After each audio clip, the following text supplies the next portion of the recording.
आजमगढ़ के सांसद का जो बयान आया है वो बेहद शर्मनाक बयान है और मैं समझता हूं कि जब व्यक्ति सांसद चुन लिया जाए और चुना हुआ प्रतिनिधि हो तो कम से कम उसको सतही बयान देने के बजाय तथ्यों का आकलन कर लेना चाहिए। उत्तर प्रदेश के ही नहीं बल्कि पूरे देश और दुनिया के यादव समुदाय के लोगों ने पूज्य नेताजी में और जितने भी दलित वंचित और हाशिए के पे जो समाज था, जो वर्ग था, उसने पूज्य नेताजी को, समाजवादी पार्टी को और अखिलेश यादव जी को अपना नेता माना है और वो अंत तक मानता रहेगा। क्योंकि ये लड़ाई सिर्फ जात की नहीं है, ये लड़ाई न्याय की है। ये लड़ाई जो लोग हक के हाशिए पे खड़े हैं उनको सामाजिक, आर्थिक, राजनीतिक, सांस्कृतिक न्याय दिलाने की।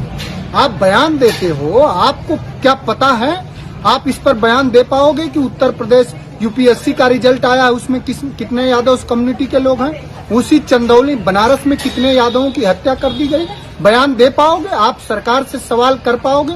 चूंकि आप एक गुलाम हो और जो व्यक्ति गुलाम हो जाता है किसी का, वो अपने अंतस मन से कोई बयान नहीं देता बल्कि अपने राजा का, अपने तानाशाह की वो गुलामी करता है और आप गुलामी कर रहे हैं। और आपको इस तरह के बयान के लिए देश के यादव कम्युनिटी से माफी मांगनी चाहिए।